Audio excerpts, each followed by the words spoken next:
Hello दोस्तों, welcome to my YouTube channel youth classes. दोस्तों, आज हम लोग यूपी पीसीएल का TG2 का 24 जनवरी 2019 में जो क्वेश्चन आया था फर्स्ट शिफ्ट में, उसका पार्ट 3 देखे हैं। 2 पार्ट ऑलरेडी अपडेट कर दिया गया है और कंप्यूटर का भी क्वेश्चन का सॉल्यूशन बहुत ही अच्छा एक्सप्लेनेशन के साथ अपडेट कर दिया गया है। आज हम लोग 50 क्वेश्चन इसमें देखेंगे डिटेल्ड एक्सप्लेनेशन के साथ। तो आइए स्टार्ट करते हैं, और बाकी जो भी वीडियो उसको आप प्लेलिस्ट में जाकर देख सकते हैं। देखिए स्टार्ट करते हैं यहाँ से कि एक प्रेरण मोटर कहने का मतलब होता है हम लोगों का कौन सा मोटर, इंडक्शन मोटर।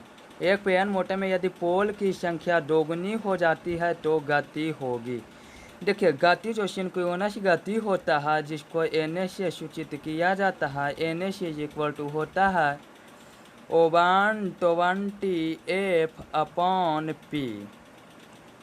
जहाँ F जो है हम लोगों का क्या है तो फ्रीक्वेंसी है, आवृत्ति है। F हम लोगों का क्या है तो आवृत्ति है। उसके बाद यहाँ पे जो P है ये हम लोगों का ध्रुवों की संख्या है, पोलों की संख्या है, ये पोलों की संख्या। तो क्या बोला है कि यदि पोल की संख्या दुगनी यानी P जो है दोगुना कर दिया जाए, इसको जब दोगुना कर देंगे तो स्पीड जो है क्या हो जाएगा हम लोगों का आधा हो जाएगा, यानी क्या हो जाएगी आधी हो जाएगी। ये जो हम लोगों का जो स्पीड आता है ये हम लोगों का आता है RPM में। कभी कभी पूछ देता है कि RPM का मतलब क्या होता है, तो इसका मतलब होता है रिवॉल्यूशन पर मिनट, रिवॉल्यूशन पर मिनट, रिवॉल्यूशन पर मिनट। तो यहाँ पे हम लोग देखेंगे यदि फ्रीक्वेंसी को हम लोग इंक्रीज करेंगे तो भी स्पीड बढ़ेगा, पोल की संख्या को यदि हम लोग घटाएंगे तो स्पीड बढ़ेगा, पोल की संख्या को बढ़ाएंगे तो स्पीड हम लोगों का क्या होगा, कम होगा। यानी यहाँ पे बोला था कि पोल की संख्या दोगुनी कर दी जाती है, पोल की संख्या बढ़ाई जाती है तो स्पीड हम लोगों का क्या हो जाएगा, आधा हो जाएगा, कम जाएगा। ये हम लोगों का प्रेरण मोटर में भी काम करता है, सिंक्रोनस में यानी तुलकाई मोटर में भी काम करता है। तुलकाई जनरेटर में आवृत्ति निकालने के लिए बोलेगा, उसमें भी ये काम करेगा। अब आगे हम लोग देखेंगे। अगला क्वेश्चन है शीतगृह में खांचेदार जगह पर किस तरह की वायरिंग का उपयोग किया जाता है। तो देखिए जो शीतगृह होता है, वातानुकूलित रूम जो होता है, खांचेदार जगह वहाँ पे जो होता है उसमें हम लोग कैसे वायरिंग उपयोग करते हैं तो शीशा कवचित वायरिंग का उपयोग करते हैं। इसका सही आंसर हम लोगों का क्या हो जाएगा। यहाँ पे जो है हम लोगों का क्लीट वायरिंग है जो कि टेम्पोररी वायरिंग है। ये तंबू ये सब में या तो जो मकान निर्माणाधीन रहता है यानी जो मकान अभी बन ही रहा हो उसमें हम लोग क्लीट वायरिंग का उपयोग करते हैं। इसमें ऐसे तार बिछा दिया जाता है, इस पर जो है क्लीट ऐसे ठोक दिया जाता है। दो क्लीट के बीच जो है अधिकतम दूरी 0.6 मीटर से ज़्यादा नहीं होना चाहिए। ये भी क्वेश्चन आता है, कहीं कहीं 0.6 मीटर देगा, कहीं कहीं 60 सेंटीमीटर देगा। तो ये तो मीटर में याद रखिए या सेंटीमीटर में आप अनदर यूनिट में कन्वर्ट कर सकते हैं। केसिंग कैपिंग वायरिंग भी जो है अब उतना ज़्यादा उपयोग होता नहीं है। ये केसिंग कैपिंग वायरिंग में क्या होता था कि पहले जो है एक लकड़ी का यदि केसिंग कैपिंग होता था तो उसमें एक बिछा दिया जाता था, इस पर फिर केबल, इसके ऊपर से फिर एक ढक्कन लगा दिया जाता था। अब आगे हम लोग देखेंगे किसी सेतु डिस्टकारी यानी ब्रिज रेक्टिफायर में कितने डायोड होते हैं। तो देखिए सबसे पहले डिस्टकारी होते कितना टाइप के हैं, यानी रेक्टिफायर होते कितना टाइप के। तो जो हम लोगों का रेक्टिफायर होता है वो 2 प्रकार का होता है मुख्यतः, लेकिन यदि कहीं कहीं ऑप्शन में यदि 3 दे तो 3 को टिक आउट कीजिएगा। क्योंकि देखिए जो रेक्टिफायर 2 टाइप का होता है उसमें एक होता है हाफ वेव रेक्टिफायर, एक हम लोगों का होता है फुल वेव रेक्टिफायर। देखिए हाफ वेव रेक्टिफायर तो एक ही होता है, इसमें जो है एक डायोड का उपयोग किया जाता है। हाफ वेव रेक्टिफायर में कितने डायोड का उपयोग किया जाता है तो एक डायोड का उपयोग किया जाता है। फुल वेव रेक्टिफायर तो ये 2 प्रकार का होता है, एक होता है सेंटर टाइप, एक होता है हम लोगों का सेंटर टाइप, एक होता है हम लोगों का ब्रिज टाइप। एक हम लोगों का होता है कौन सा, ब्रिज टाइप, जिसके बारे में ये पूछा है सेतु टाइप, जिसको ब्रिज टाइप बोलते हैं। सेंटर टाइप में जो होता है डायोड की संख्या जो चाहिए हमको 2 चाहिए। ब्रिज टाइप में जो डायोड की संख्या चाहिए वो हम लोगों का कितना चाहिए, 4 चाहिए। तो देखिए यदि हाफ वेव में डायोड की संख्या पूछे तो एक, फुल वेव में 2 प्रकार का होता है, एक हम लोगों का सेंटर टाइप होता है, एक हम लोगों का ब्रिज होता है। सेंटर टाइप में पूछे तो हम लोगों का 2 होता है, ब्रिज टाइप में पूछे तो हम लोगों का डायोडों की संख्या 4 होती है। देखिए यहाँ पे कभी कभी ये भी क्वेश्चन पूछता है कि किस प्रकार के रेक्टिफायर में, किस प्रकार के दस्तकारी में ट्रांसफार्मर का उपयोग अनिवार्य है, यानी ट्रांसफार्मर किस में अनिवार्य है उपयोग करना। तो ये हम लोगों का सेंटर टप होता है, सेंटर टप में ट्रांसफार्मर का उपयोग करना हम लोगों को अनिवार्य होता है। अब आगे क्वेश्चन हम लोग देखेंगे। अगला क्वेश्चन है हम लोगों का, इलेक्ट्रॉन पर प्रवाह को कहा जाता है। तो इलेक्ट्रॉन पर प्रवाह को हम लोगों को क्या कहा जाता है? विद्युत धारा कहा जाता है। विद्युत धारा का डिफिनेशन ही होता है कि इलेक्ट्रॉन के सतत प्रवाह को विद्युत धारा कहते हैं। इलेक्ट्रॉन के सतत प्रवाह को विद्युत धारा कहते हैं। यहाँ पे आई का फार्मूला कभी कभी पूछता है। तो आई बराबर होता है हम लोगों का NE/T। I is equal to NE/T। यहाँ से कभी कभी न्यूमेरिकल भी दे देता है। यहाँ पे n जो है, ये n जो है ये है हम लोगों का number of electron, number of electron यानी इलेक्ट्रॉनों की संख्या कि कितना इलेक्ट्रॉन है। ये जो है एक इलेक्ट्रॉन पर आवेश। तो एक इलेक्ट्रॉन पर आवेश हम लोगों का कितना होता है? 1.6 गुना 10 के पावर -19 कूलम होता है हम लोगों का एक इलेक्ट्रॉन पर आवेश। ये जो होता है हम लोगों का कैसा आवेश होता है? निगेटिव आवेश होता है। तो I is equal to NE/T। T हम लोगों का क्या है? समय, कि कितने समय में, यदि ऐसे क्वेश्चन पूछे कि यदि 5 सेकंड के टाइम में 5 इलेक्ट्रॉन, 5 सेकंड के टाइम में 5 इलेक्ट्रॉन एक कंडक्टर से प्रवाहित होता है तो विद्युत धारा की मान ज्ञात कीजिए। तो आई बाबा हम लोग क्या जानते हैं? NE/T। तो n का मान कितना इलेक्ट्रॉन है? 5। तो 5 ई आवेश, तो आवेश हम लोग का कितना है? 1.6 गुने 10 के पावर -19 कूलम। तो ये हम लोग यहाँ पे लिख देंगे। अपॉन टाइम, टाइम को हम लोग सेकंड में लेंगे। टाइम कितना है? 5। तो 5 से 5 कैंसिल आउट हो गया, यानी जो आई का मान आया वो आ गया 1.6 गुने 10 के पावर -19 एम्पियर। ठीक है। अब आगे हम लोग देखते हैं। यहाँ से और एक क्वेश्चन ये भी पूछता है कि विद्युत धारा का मात्रक क्या होता है, यूनिट क्या होता है। तो विद्युत धारा का एक यूनिट तो हम लोग एम्पियर जानते हैं कि विद्युत धारा का जो एक यूनिट होता है हम लोगों का क्या होता है? एम्पियर होता है। लेकिन एक और यूनिट जो हम लोग अभी पढ़े फार्मूला NE/T, यहाँ से भी एक निकल जाता है कूलम्ब पर सेकेंड। यहाँ से भी कभी कभी ऑप्शन में एम्पियर नहीं देता है, पूछता है विद्युत धारा की मात्रा कौन है। तो वहाँ पे हम लोग टिक आउट करेंगे कूलम्ब पर सेकेंड। आगे अब हम लोग देखेंगे, किसी गहन 6 प्रकोष्ठ प्रेरण मोटर का स्लॉट का आकार अनुपात है। तो ये डायरेक्ट याद करने वाला है कि गहन 6 प्रकोष्ठ प्रेरण मोटर का जो स्लॉट का आकार अनुपात होता है वो 12:1 होता है। अब आगे हम लोग देखेंगे, इंसुलेशन प्रतिरोध को उपयोग करते हुए मापा जाता है। तो मेगा का उपयोग का इंसुलेशन प्रतिरोध को मापा जाता है। कभी कभी ये भी पूछता है कि अर्थ प्रतिरोध कैसे मापा जाता है। तो अर्थ प्रतिरोध को मापने के लिए भी हम लोग किसका उपयोग करते हैं? तो हम लोग मेगा का उपयोग करते हैं। एक क्वेश्चन ये भी पूछता है कि मेगा किस प्रकार का उपकरण है, किस प्रकार का यंत्र है, किस प्रकार का इंस्ट्रूमेंट है। तो मेगा जो हम लोगों का है ये डायनेमोमीटर टाइप का इंस्ट्रूमेंट है। डायनेमोमीटर टाइप का इंस्ट्रूमेंट है। ये भी क्वेश्चन इंपॉर्टेंट है हम लोगों का कि मेगा किस प्रकार का इंस्ट्रूमेंट है। तो डायनेमोमीटर टाइप का इंस्ट्रूमेंट है। कभी कभी पूछता है कि उच्च प्रतिरोध को मापने के लिए किस उपकरण का उपयोग किया जाता है। तो वहाँ पे भी हम लोग मेगा का उपयोग करेंगे।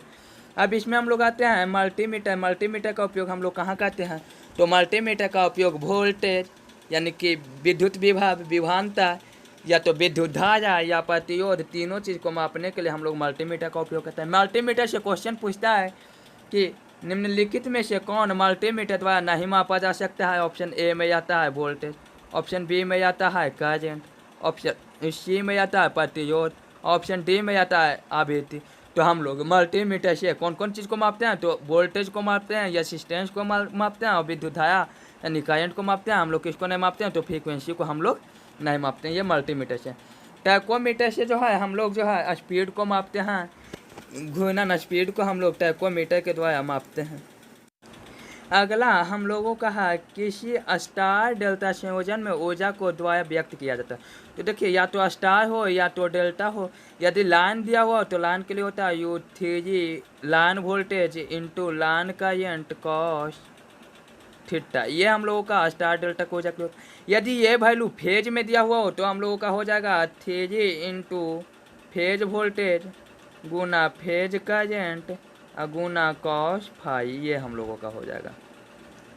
स्टार में हो या तो डेल्टा में हो ऊर्जा का हम लोगों का फार्मूला ये हो जाएगा।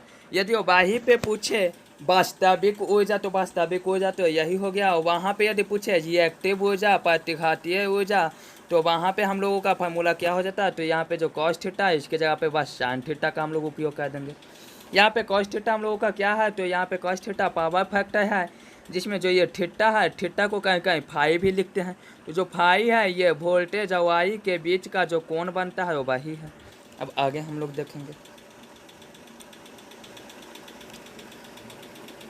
अर्थ लीकेज यानी भूज शॉर्ट सर्किट ब्रेकर को के रूप में जाना जाता है। तो जो भूज शॉर्ट सर्किट ब्रेकर होता है उसको ये रेसिडुअल करंट सर्किट ब्रेकर या अवशेष करंट सर्किट ब्रेकर के रूप में भी जाना जाता है। इसको जो है डायरेक्ट हम लोगों को याद रखना है। आगे अब हम लोग देखेंगे।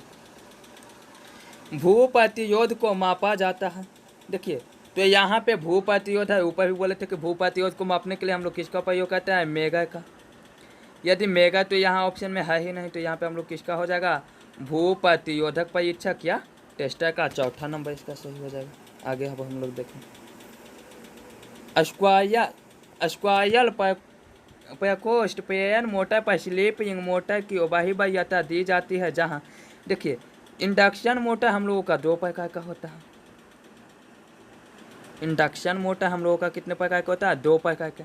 एक तो क्या स्क्वायर केज होता है, स्क्वायर प्रकोष्ठ पेन मोटर होता है। एक हम लोगों का कहाँ होता है, स्लिप होता है। तो जो स्क्वायर प्रकोष्ठ मोटर होता है ये ज़्यादातर उपयोग होता है, या ये स्क्वायर प्रकोष्ठ पेन मोटर होता है जो हम लोगों को ज़्यादा उपयोग करते हैं, क्योंकि यह चीप होता है, सस्ता होता है, ईजी टू कंस्ट्रक्ट होता है यानी बनाने में आसानी होता है। इसका जो कंस्ट्रक्शन है वो रोबस्ट होता है, मतलब कि कठोर होता है, मजबूत होता है।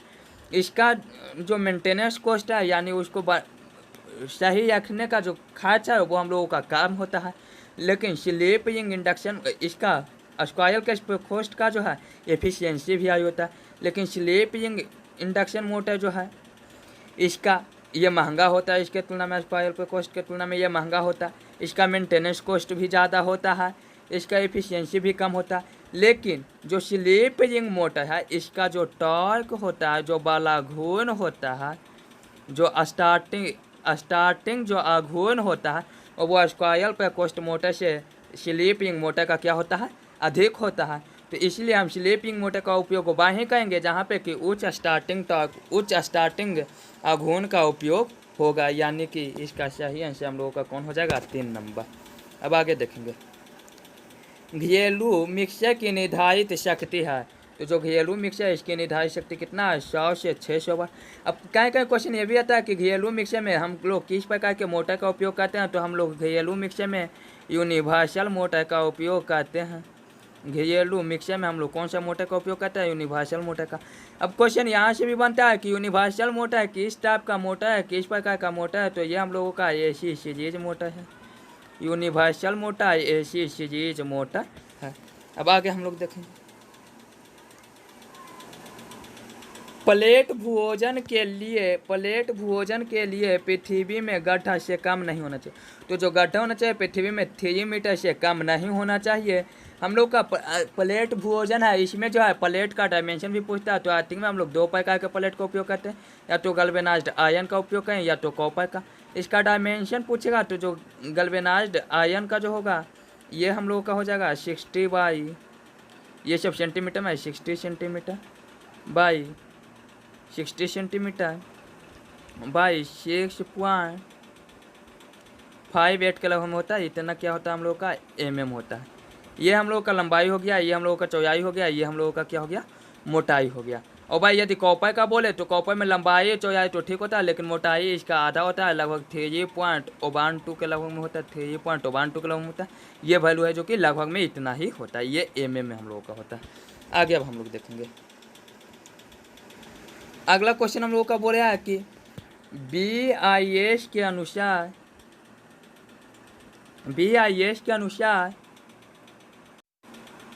बोला कि BIS के अनुसार किसी संस्थान में अनुमत अधिकतम हिसाब विद्युत पूर्ण भार विद्युत धारा का होता है।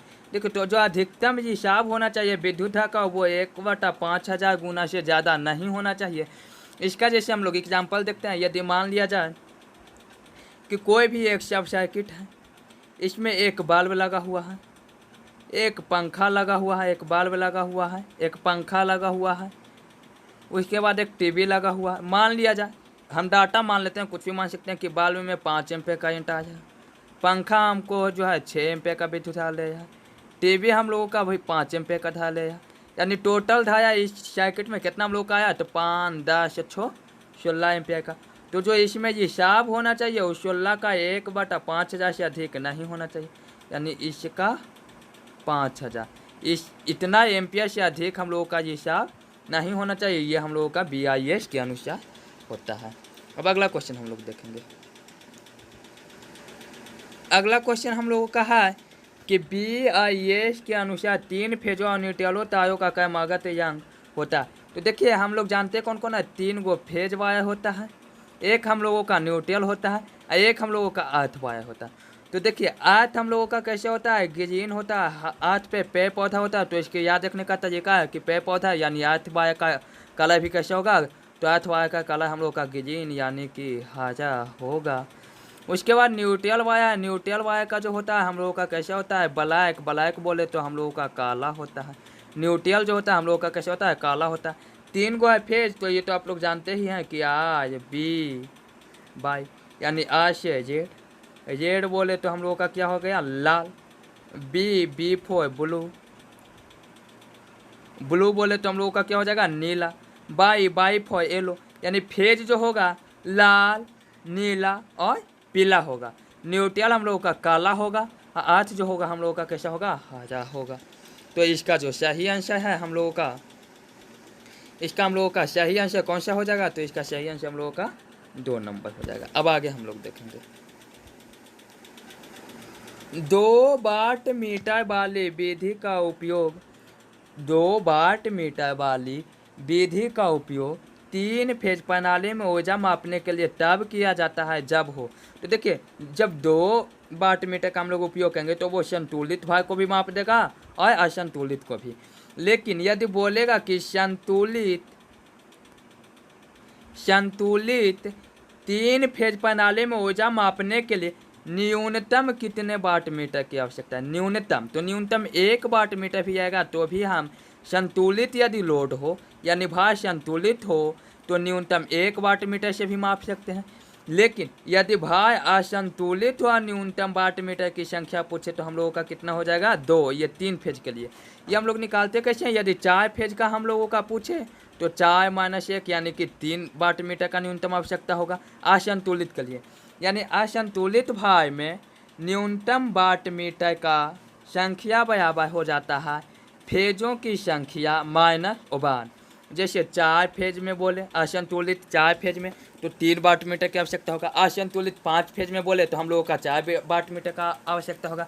लेकिन यदि भार संतुलित आएगा तो हम लोग 1 वाट मीटर से भी मेजर कर सकते हैं, ऊर्जा को 1 वाट मीटर से भी माप सकते हैं। अब आगे हम लोग देखेंगे अगला क्वेश्चन। अगला क्वेश्चन हम लोगों का बोले है कि प्रत्यावर्ती यानी अल्टरनेटर के सिद्धांत पर काम करते हैं। यानी अल्टरनेटर किसके सिद्धांत पे काम करते हैं, तो फैराडे के नियम पे। यहाँ से याद कीजिएगा जो फैराडे का जो नियम है, अल्टरनेटर भी फैराडे के नियम पे ही काम करता है, ट्रांसफार्मर भी फैराडे के नियम पे ही काम करता है, इंडक्शन मोटर भी फैराडे के नियम पे काम करता है, सिंक्रोनस मोटर भी फैराडे के नियम पे काम करता है।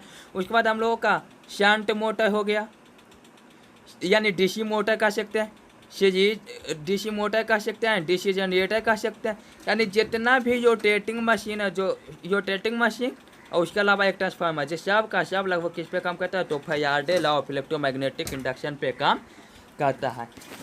चलिए अब आगे हम लोग देखेंगे अगला क्वेश्चन। बोले कि घनाकार कोण की एसआई इकाई है। तो जो घनाकार कोण है इसका एसआई इकाई हम लोगों का क्या हो जाएगा, तो अस्टेरेडियन हो जाएगा। लेकिन वहीं पे यदि समतल कोण पूछे कि समतल कोण की एसआई इकाई क्या है, तो हम लोगों का समतल कोण का एसआई इकाई क्या हो जाएगा, रेडियन हो जाएगा। उसके बाद यहाँ पे जो हम लोगों का लक्स है ये हम लोगों का किसका है, तो ल्यूमिनस फ्लक्स का है। लक्स किसका होता है, तो ल्यूमिनस फ्लक्स का होता है। उसके बाद ये डिग्री, तो डिग्री जो होता है ये कोण का होता है, ये भी कोण का होता है। द्विविमीय कोण में हम लोग डिग्री लेते हैं। आगे हम लोग देखेंगे अगला क्वेश्चन है, प्रेरण मोटर का स्टेटर से बनाया जाता है। जो प्रेरण मोटर है इसका स्टेटर किस चीज़ से बनाया जाता है, तो जो प्रेरण मोटर है इसका स्टार्टर हम लोग किससे बनाते हैं, तो सिलिकॉन स्टील से बनाते हैं, सिलिकॉन इस्पात से बनाते हैं। ये डायरेक्ट याद रखने वाला क्वेश्चन था। अगला क्वेश्चन देखिएगा, पूर्ण अंतराल बाइंडिंग में देखिए पूर्ण अंतराल बाइंडिंग जो होता है वो कुंडली अंतराल और पोल अंतराल पूर्ण अंतराल बाइंडिंग है क्या, कि जैसे मान लीजिए कि एक पोल यहाँ है, एक पोल यहाँ है, तो इसके बीच में कुछ भी स्लॉट है, यहाँ ये इतना स्लॉट ये है, तो यहाँ से यदि हम लोग बाइंडिंग का स्टार्ट करेंगे तो ये जाएगा कहाँ, तो अगला पोल के पास जाएगा। यदि यहाँ से हम लोग स्टार्ट करेंगे तो अगला पोल के एक आगे वाला स्लॉट में जाएगा, यहाँ से स्टार्ट करेंगे तो इसके अगला वाला में जाएगा। यानी जो है एक पोल इलेक्ट्रिकली 180 डिग्री डिस्ट्रीब्यूटेड होता है। इलेक्ट्रिकल डिग्री बताए थे कि दो पोल के बीच का जो इलेक्ट्रिकल डिग्री होता है कितना होता है, 180 डिग्री होता है। यानी पूर्ण अंतराल बाइंडिंग में 180 डिग्री का अंतराल होता है, यानी जो कुंडली अंतराल होता है वो पोल अंतराल के क्या होता है, बराबर होता है। इसका सही आंसर कौन सा हो जाएगा हम लोगों का, 3 नंबर हो जाएगा। यदि वो भाई शॉर्ट पिच बोले तो शॉर्ट पिच बाइंडिंग में हम लोगों का क्या होता है, तो शॉर्ट पिच बाइंडिंग में हम लोगों को शॉर्ट पिच बाइंडिंग में जो कुंडली अंतराल होता है वो पोल अंतराल से क्या होता है, कम होता है। ये किस में होता है, तो शॉर्ट पिच यानी लघु अंतराल बाइंडिंग में। शॉर्ट पिच बाइंडिंग यानी लघु अंतराल बाइंडिंग में कुंडली अंतराल जो होता है पोल अंतराल से क्या होता है, कम होता है। अब आगे हम लोग देखेंगे, बोले कि बाइंडिंग का सबसे सस्ता और आसान तरीका क्या है, तो बाइंडिंग का सबसे सस्ता और आसान तरीका हम लोगों का कौन सा है, क्लीट बाइंडिंग है। देखिए शीशा कवचित बाइंडिंग ऊपर हम लोग पढ़ चुके थे। शीशा कवचित बाइंडिंग में ऊपर जो शीशा का उपयोग किया जाता है यह मुख्यतः लेड और एल्युमिनियम का एलॉय होता है, जिसमें 95% लेड यानी शीशा होता है और 5% हम लोगों का क्या होता है, तो 5% हम लोगों का एल्युमिनियम होता है। आगे अब हम लोग देखेंगे, कौन नियम बताता है कि किसी जंक्शन पर करंट का संगमन का बीजीय योग शून्य होता है, तो ये हम लोगों का किरचॉफ का करंट नियम बताता है। यहाँ से क्वेश्चन आता है कि इसको केसीएल भी कहीं कहीं पे लिखा होता है, तो बोलता है कि किरचॉफ करंट ला किस सिद्धांत पे काम करता है, तो ये कहता है आवेशन यशन के सिद्धांत पे। किस सिद्धांत पे काम करता है, आवेशन यशन के सिद्धांत पे काम करता है। किरचॉफ 2 नियम दिए हैं, एक नियम है किरचॉफ से करंट ला यानी किरचॉफ का करंट नियम, एक है किरचॉफ का वोल्टेज नियम, किरचॉफ वोल्टेज ला, जिसको कि शॉर्ट में बोला जाता है केवीएल। ये क्या कहता है कि किसी भी क्लोज लूप में जो टोटल वोल्टेज होता है उसका अलजेब्रिक सम हम लोगों का कितना के बराबर होता है, 0 का बराबर होता है। और ये जो केवीएल है जब भी लगेगा तो क्लोज लूप में लगेगा, बंद लूप में लगेगा।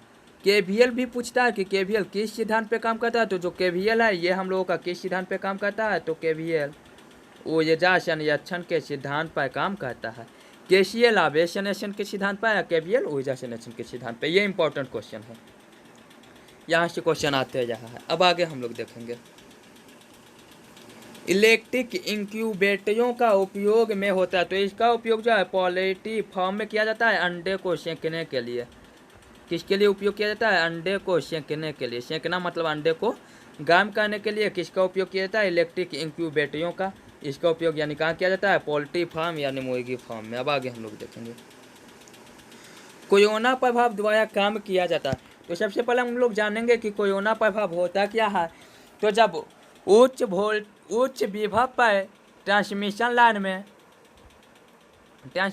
में जब उच्च विभव पर विद्युत प्रवाहित किया जाता है कंडक्टर से, तो इसके अगल बगल वाला जो एयर है वो आयनाइज्ड हो जाता है और वहाँ से भी विद्युत प्रवाह करने लगता है, यानी इसका जो वर्चुअल डायमीटर है वो बढ़ जाता है। उसके बाद यहाँ के जो बगल वाला है ये यहाँ पे वाला गैस यानी हवा क्या हो गया हम लोग का, आयनाइज हो गया, यानी ये भी चालक जैसा बिहेव करने लगता है। यहाँ पे चालक जैसा बिहेव करने लगता है। कुछ चमकीला जो है यहाँ पे दिखाई देगा, कभी कभी जाते होइएगा तो ऊपर देखते होइएगा कंडक्टर को, हाई वोल्टेज ट्रांसमिशन लाइन को, तो वहाँ पे चमकता है। वो किसके इफेक्ट के कारण चमकता है, तो कोरोना प्रभाव के कारण चमकता है। उसके कारण कोरोना प्रभाव के कारण यहाँ पे ओजोन गैस का भी फॉर्मेशन होता है, ओजोन गैस बनता है। अब देखिए यहाँ पे जो है ओजोन गैस को कम हम लोग कैसे कर सकते हैं, तो ओजोन गैस को कम करने का तरीका सबसे पहले तो कि यदि 30 kV से कम वोल्टेज प्रवाहित किया जाए तो कोरोना उत्पन्न होगा ही नहीं। यदि हम लोग वोल्टेज को बढ़ाएं तो कोरोना लॉस भी क्या होगा, कोरोना प्रभाव भी क्या होगा, हम लोगों को बढ़ेगा। उसके बाद यदि चालक के बीच, यदि दो गो चालक ही है, इसके बीच की ये जो दूरी है इसको यदि हम लोग बढ़ा देते हैं, डिस्टेंस को यदि हम लोग बढ़ाते हैं, इंक्रीज करते हैं, तो जो कोरोना प्रभाव है वो हम लोगों का क्या होता है, तो वो हम लोगों का कमता है। इसके बीच की दूरी बढ़ाने पर कोरोना प्रभाव हम लोगों का क्या होता है, कमता। यदि आवृत्ति को हम लोग बढ़ा देंगे तो कोरोना प्रभाव क्या हो जाएगा, हम लोगों का बढ़ जाएगा। यानी कम आवृत्ति पे कम कोरोना प्रभाव होता है और ज़्यादा आवृत्ति पे ज़्यादा कोरोना प्रभाव होता है। यानी इसका जो सही आंसर है ऑप्शन के अनुसार देखेंगे तो कंडक्टर के बीच समुचित अंतराल को बढ़ाने पर, समुचित अंतराल को बढ़ाकर कोरोना प्रभाव को कम किया जा सकता है। अब आगे देखेंगे अगला क्वेश्चन। निम्न में से किसका उपयोग भूयोजन अर्थिंग के दृष्टि से महत्व है? तो सबसे पहले तो कि आदमी को शॉक ना लगे, यानी करंट ना लगे, इसलिए शॉक लगने से बचाने के लिए, यानी मानव जीवन को बचाने के लिए, उपकरणों को बचाव के लिए हम लोग अर्थिंग का उपयोग करते हैं। यानी इसका आंसर एक सही है। अर्थिंग हम लोग बता चुके थे कि एक प्लेट अर्थिंग होता है, एक पाइप अर्थिंग होता है, एक हम लोगों का स्ट्रिप अर्थिंग होता है जिसको रोड अर्थिंग भी बोला जाता है। उसके बाद इसमें भी रिएक्टेंस अर्थिंग होता है, सॉलिड ग्राउंड अर्थिंग होता है, बहुत सा अर्थिंग का प्रकार है। अब आगे हम लोग देखेंगे क्वेश्चन नंबर 125। इसमें बोला है कि मोटर ओवरलोड रिले का उपयोग आमतौर पर किया जाता है, तो ये अधिभाषण के लिए किया जाता है कि यदि लोड हम लोगों का मोटर का जो लोड है वो बढ़ जाता है, तो वहाँ पे जब लोड बढ़ेगा तो क्या होगा, वहाँ का जो विद्युत है ज़्यादा खींचेगा, यानी ताप ज़्यादा वहाँ पे लॉस होगा, ऊष्मा लॉस ज़्यादा होगा, इसके कारण तापमान क्या हो जाएगा, हम लोगों को बढ़ जाएगा। इसी प्रिंसिपल पर ओवरलोड रिले जो है मोटर का वो काम करता है। यानी ओवरलोड रिले का उपयोग किसके लिए किया जाता है, तो अधिभाषण के लिए किया जाता है कि यदि लोड ज़्यादा बढ़ जाए तो रिले जो है सर्किट ब्रेकर को सूचना भेज दे कि जो भार है वो ज़्यादा हो गया है, यानी सर्किट ब्रेकर उसके बाद क्या करेगा, सर्किट को ट्रिप कर देगा। आगे अब हम लोग देखेंगे क्वेश्चन नंबर 126। बोला एमएमएफ का पूर्ण रूप क्या? तो एमएमएफ का पूर्ण रूप है मैग्नेटोमोटिव फोर्स। एमएमएफ का मतलब, एमएमएफ का कभी कभी फार्मूला भी पूछता है कि एमएमएफ का फार्मूला क्या होता है, तो एमएमएफ बराबर होता है एनआई। एक और इससे ही इम्पोर्टेंट है क्वेश्चन, ईएमएफ का पूर्ण रूप क्या होता है? तो ईएमएफ का पूर्ण रूप होता है इलेक्ट्रोमोटिव फोर्स। इसका होता है मैग्नेटोमोटिव फोर्स, इसका होता है इलेक्ट्रोमोटिव फोर्स। ईएमएफ का क्या होता है, इलेक्ट्रोमोटिव फोर्स, एमएमएफ का होता है मैग्नेटोमोटिव फोर्स। क्वेश्चन पूछता है कि जिस प्रकार चुंबकीय सर्किट में चुंबकीय परिपथ में एमएमएफ होता है, उसी प्रकार विद्युत परिपथ में क्या होता है, यानी एमएमएफ के समतुल्य कौन है, तो हम लोगों का कौन सा हो जाता है, ईएमएफ। अब आगे हम लोग देखेंगे अगला क्वेश्चन हम लोग का है कि इलेक्ट्रोलाइसिस से संबंधित फैराडे के पहले नियम के रूप में व्यक्त किया जाता है, तो ये होता है हम लोग का M=Z/I/T। देखिए फैराडे जो है इलेक्ट्रोलाइसिस का दो नियम दिए थे। पहला नियम तो यही है कि M=Z/I/T। दूसरा नियम है बोलते हैं कि यदि कोई भी इलेक्ट्रोलाइसिस में यदि हम लोग विद्युत धारा प्रवाहित करेंगे तो उससे जो है इलेक्ट्रोड पर आवेश आकर जमा हो जाएगा। ये हम लोग का फैराडे का सेकंड लॉ कहता है। द्वितीय लॉ कहता है, अब फर्स्ट लॉ कहता है कि M= यानी जो ज़्यादा होगा वो जो जमा होगा वो Z/I/T के बराबर होगा, जहाँ I जो है विद्युत धारा है, T जो है समय है, Z जो है ये केमिकल इक्विवेलेंट है, ये केमिकल इक्विवेलेंट है। अब आगे हम लोग देखेंगे PPE का पूर्ण रूप क्या? तो ये तो अभी करंट अफेयर्स का भी क्वेश्चन बन जा सकता है कि PPE, क्योंकि कोरोना वायरस में PPE का बहुत ही ज़्यादा उपयोग किया गया है। इसका जो फुल फॉर्म होता है ऑपरेशनल प्रोटेक्टिव इक्विपमेंट होता है। PPE का फुल फॉर्म क्या होता है? ऑपरेशनल प्रोटेक्टिव इक्विपमेंट होता है। अगला हम लोग क्वेश्चन देखेंगे, किसी धारा मापी के परिसर को कैसे विस्तारित किया जाता है?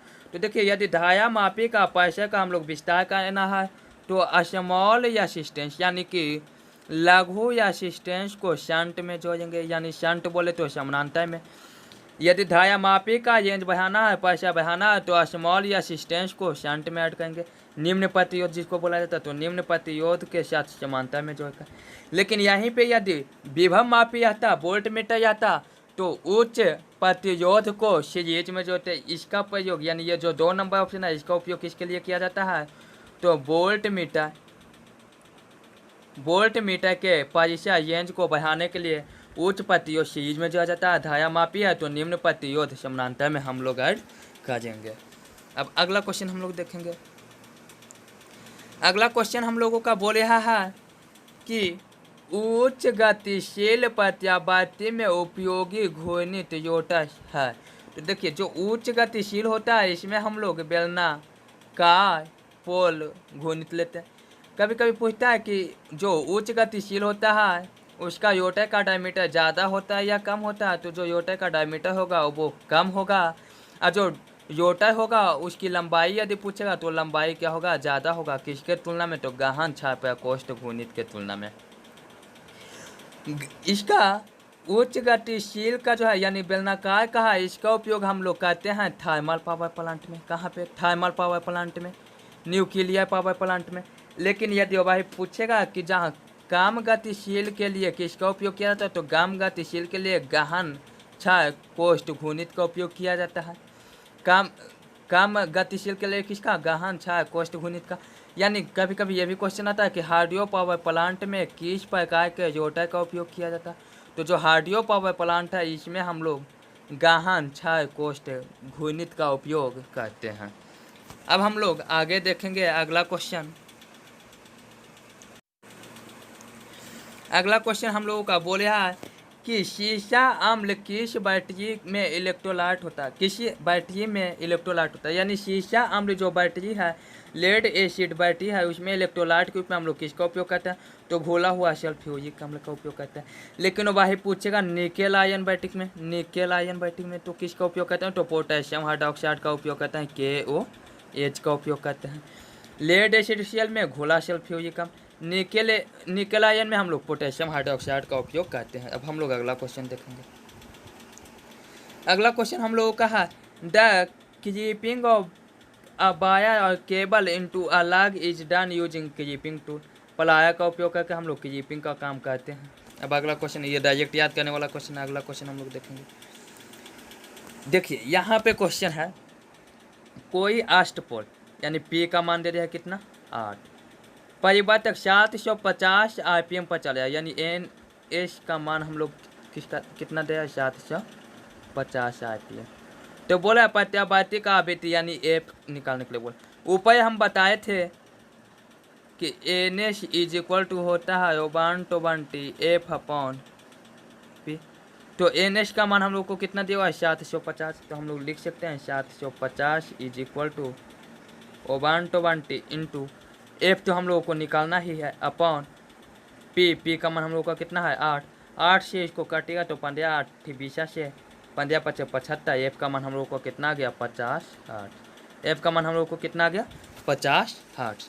यानी इसका सही आंसर हम लोगों का कौन सा हो जाएगा, तो इसका सही आंसर हम लोगों का हो जाएगा 2। ये फार्मूला बहुत इंपॉर्टेंट है, इसको याद रखिएगा। अब आगे हम लोग चलते हैं। देखिए अगला क्वेश्चन है, आज तरंग डिस्टकारी की क्षमता होता है। तो आज तरंग डिस्टकारी है तो इसकी क्षमता कितना हो जाएगा, 40.6%।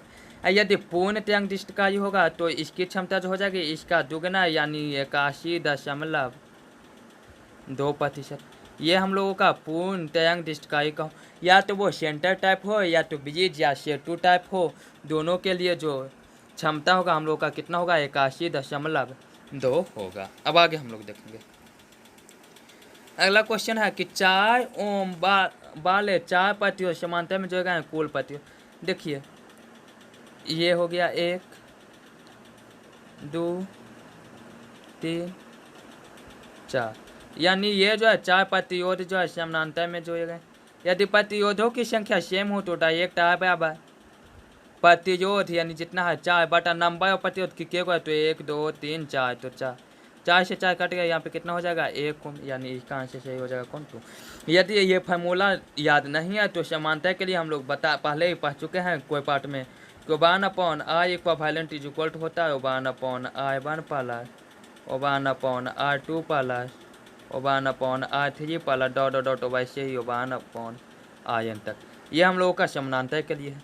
श्रेणी के लिए हम लोगों का क्या है, I equivalent is equal to है I1 plus R2 plus R3। ये हम लोगों का किसके लिए है, तो श्रेणी के लिए है। अब आगे हम लोग देखेंगे। अगला क्वेश्चन हम लोगों को पूछ रहा है कि स्वचालित स्टार डेल्टा स्टार्टर में कॉन्टैक्ट संकुचकों का उपयोग किया जाता है। तो स्वचालित स्टार डेल्टा स्टार्टर, इसमें हम लोग 3 कॉन्टैक्टर का उपयोग करते हैं। उसके बाद जो doll starter direct online starter है, इसमें पूछेगा कि कितने संकुचकों का उपयोग किया जाता है, तो बस एक संकुचक का उपयोग किया जाता है। अब अगला क्वेश्चन हम लोग देखेंगे। देखिए अगला क्वेश्चन है सोल्डरिंग आयन बीट लिए किस सामग्री का उपयोग किया जाता है। तो आयन बीट के लिए जो सामग्री हम लोग उपयोग करते हैं वो किसका उपयोग करते हैं, तांबा का उपयोग करते हैं। ये डायरेक्ट याद करने वाली क्वेश्चन है। आगे हम लोग देखेंगे। किसी प्रकोष्ठीय यानी कि प्रकोष्ठीय बोले तो शेल टाइप ट्रांसफार्मर में कुल चुंबकीय पथ। तो शेल टाइप ट्रांसफार्मर होता कैसा है,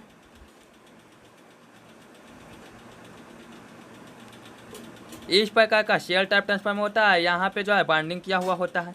तो देखिए यहाँ पे 2 चुंबकीय क्षेत्र होगा, क्योंकि यहाँ पे चुंबकीय उत्पन्न होगा तो एक तो किया ऐसे और दूसरा चुंबकीय पथ ऐसा होगा। यानी शेल टाइप में हम लोगों का कितना चुंबकीय पथ होता है, 2। यदि वही पूछेगा कि कोर टाइप में कितना चुंबकीय पथ होता है, तो कोर टाइप में हम लोगों का कितना चुंबकीय पथ होता है, तो एक चुंबकीय पथ होता है। अगला अब हम लोग क्वेश्चन देखेंगे। अगला क्वेश्चन है फेज से फेज, फेज से फेज और फेज से न्यूट्रल तक केबल के विद्युत योगदान परीक्षण में प्रतिरोध से कम नहीं होना चाहिए। तो जो प्रतिरोध से 1 मेगा ओम से कम इंसुलेशन प्रतिरोध नहीं होना चाहिए। यदि 2 फेज के बीच का भी इंसुलेशन प्रतिरोध मापें तो 1 मेगा ओम से अधिक ही होना चाहिए, या तो फेज और न्यूट्रल के बीच भी मापे तो 1 मेगा ओम से अधिक ही होना चाहिए। अब हम लोग अगला क्वेश्चन देखेंगे। अगला क्वेश्चन है कि डीसी मोटर स्टार्टर का उपयोग के लिए किया जाता है। तो जो डीसी मोटर स्टार्टर है इसका उपयोग प्रारंभिक विद्युत धारा को नियंत्रित करने के लिए किया जाता है। और डीसी मोटर स्टार्टर 2 प्रकार का होता है, एक 4 पोल टाइप होता है और एक 3 पोल टाइप होता है। तो जनरली जो है हम लोग 4 पोल टाइप का उपयोग करते हैं। डीसी मोटर में स्टार्टर का उपयोग किया जाता है किसके लिए, तो प्रारंभिक विद्युत धारा को नियंत्रित करने के लिए। अगला क्वेश्चन देखेंगे। एल्युमिनियम पर टंकाई के लिए किस सोल्डरिंग गालक का उपयोग किया जाता है, किस सोल्डरिंग फ्लक्स का उपयोग किया जाता है, तो ये EY/7 या बायोज का उपयोग किया जाता है। ये डायरेक्ट याद करने वाला क्वेश्चन है, डायरेक्ट इसको याद कर लेना है। अगला क्वेश्चन अब हम लोग देखेंगे। अगला क्वेश्चन हम लोगों का है एक प्रत्यावर्ती में प्रेरित EMF की आवृत्ति। तो हम पहले जान चुके थे कि N = होता है 1/20 F/P। यहाँ से F का मान यदि निकालना चाहिएगा तो क्या इधर भागा में, इधर आएगा गुना में, यानी NP इधर गुना में 120 है, इधर आएगा भागा में, यानी 1/20 NP/1/20, जहाँ N जो है क्या चीज में है, RPM में है हम लोगों का। अगला क्वेश्चन देखिएगा। अधिक ऊर्जा के लिए निम्न डिस्टकारी में कौन अधिक सस्ता और क्षमतावान होता है। तो अधिक ऊर्जा के लिए हम लोग मरकरी आर्क डिस्टकारी का उपयोग हम लोग करते हैं। अगला क्वेश्चन हम लोग देखेंगे। किसी ट्यूब लाइट में चोक लगाने का उद्देश्य है। तो चोक जो है हम लोग लगाते हैं समुचित मात्रा में करंट को सीमित करने के लिए। लेकिन वो भाई पूछा कि पावर फैक्टर को इम्प्रूव करने के लिए, यानी पावर फैक्टर को इम्प्रूव करने के लिए, शक्ति गुणांक को इम्प्रूव करने के लिए हम लोग किसका उपयोग करते हैं। तो हम लोग किसका उपयोग करते हैं, तो कैपेसिटर का उपयोग करते हैं, जो कि शंट में कनेक्टेड होता है। अब अगला क्वेश्चन हम लोग देखेंगे। भवदाया करंट की एक कमी है, यानी ईडी करंट हानि किसकी कमी है, तो बाइंडिंग में हीटिंग का नुकसान। यानी यदि भवदाया करंट हानि होगा तो ये क्या होगा कि बाइंडिंग में हीटिंग होगा, बाइंडिंग में उष्मा लॉस होगा। ईडी करंट जो होता है, ईडी करंट ईडी करंट हानि इक्वल टू होता है W। इसे यदि हम लोग सूचित करेंगे तो इसका होता है K, यानी ईडी करंट कोफिशिएंट, गुना Bmax के स्क्वायर, Bmax के स्क्वायर। उसके बाद जो फ्रीक्वेंसी देते हैं उस फ्रीक्वेंसी का स्क्वायर इंटू थिकनेस का स्क्वायर और गुना वॉल्यूम, थिकनेस जो कि उस पर इंसुलेटिंग किया जाता है। एक क्वेश्चन ईडी करंट से ये भी पूछता है कि किसी भी कोई को हम लोग उसके ऊपर पतली पायत यानी इंसुलेशन का पायत क्यों चाहते हैं, तो ईडी करंट को कम करने के लिए ही उस पर इंसुलेशन का पायत चढ़ाते हैं। अगला क्वेश्चन देखिएगा, निम्न में से कौन विषम चुंबकीय समझ विषम चुंबकीय बोले तो डाईमैग्नेटिक। तो डाईमैग्नेटिक मटेरियल वैसा होता है जिसका रिलेटिव परमिटिविटी लेस देन 1 होता है। हम लोग 3 प्रकार के मैग्नेटिक मटेरियल के बारे में जानते हैं, एक डाईमैग्नेटिक, एक पायामैग्नेटिक जिसका कि रिलेटिव परमिटिविटी 1 से ज़्यादा होता है, लेकिन 1 से ज़्यादा लगभग 1 के बराबर ही 1 से हल्का ज़्यादा होता है।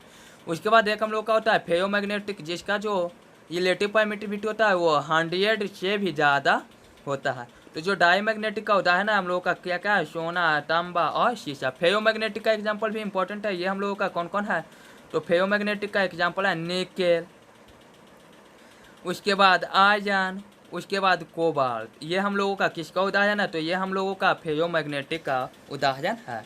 अब अगला क्वेश्चन हम लोग देखेंगे, CRO का पूर्ण रूप है। तो CRO का जो पूर्ण रूप है हम लोग का कैथोड ये ऑक्सीलोस्कोप है। ये जो एक प्रकार का क्वेश्चन आता है कि ये कैसा इंस्ट्रूमेंट है, तो ये हम लोग का डिजिटल इंस्ट्रूमेंट है, डिजिटल उपकरण है। कैसे उपकरण है, तो डिजिटल उपकरण है। ऑप्शन में जाएगा डिजिटल एनालॉग दोनों कोई नहीं, तो हम लोग का कैसे उपकरण है, CRO डिजिटल है। एक और क्वेश्चन पूछता है कि CRT का पूर्ण रूप क्या है, तो इसका होता है cathode ray tube, cathode ray tube. अगला क्वेश्चन हम लोग देखेंगे, ट्रांसफार्मर कोर को लेमिनेट क्यों किया जाता है, तो ये हम ऊपर ही बताया कि लेमिनेट जो है हम लोग कहते हैं ईडी करंट को कम करने के लिए, ईडी भब्बा धारा हानि को कम करने के लिए। तो यहाँ पे देखिए ईडी करंट हानि को कम करने के लिए हम लोग जो है लेमिनेशन का प्रयोग किया जाता है या लेमिनेशन का प्रयोग करते हैं। अगला क्वेश्चन देखिएगा, का उपयोग कम्यूटेटर सेगमेंट विद्युत योद्धि के लिए किया जाता है। तो माइका इंसुलेटर का उपयोग जो है कम्यूटेटर सेगमेंट विद्युत योद्धि के लिए किया जाता है। ये डायरेक्ट क्वेश्चन याद कर लीजिएगा। अगला क्वेश्चन है कि किसी सजावटी श्रृंखला वाले प्रकाश व्यवस्था के लिए 6 वोल्ट वाले कितने बल्ब 240 वोल्ट आपूर्ति से जोड़ा जा सकता है। तो देखिए आपूर्ति कितना है, 240 वोल्ट है। एक बल्ब में 6 वोल्ट। हम जानते हैं कि जो सजावटी श्रृंखला होता है तो जो बल्ब होता है वो सीजेनियम होता है। जब एक बल्ब में 6 वोल्ट का विद्युत विभव ड्रॉप होगा तो 240 वोल्ट ड्रॉप होने के लिए हम लोग को कितना वोल्ट चाहिए, तो 240 बटा 6, 6 चौका 24 यानी कि 40 वोल्ट चाहिए, यानी इसका आंसर 1 सही है। तो इस प्रकार UPPCL TG2 का जो 24 जनवरी का फर्स्ट शिफ्ट का पेपर था वो हम लोग कंप्लीट कर चुके हैं। अब आगे आने वाले लेक्चर में हम लोग अगला शिफ्ट का डिस्कशन देखेंगे और वो भी डिटेल्ड एक्सप्लेनेशन के साथ। तो यदि वीडियो अच्छा लग रहा हो तो लाइक कीजिए, दोस्तों के भी शेयर कीजिए और चैनल को सब्सक्राइब कीजिए ताकि आगे वाले पार्ट का भी नोटिफिकेशन आपको आसानी से मिल जाए।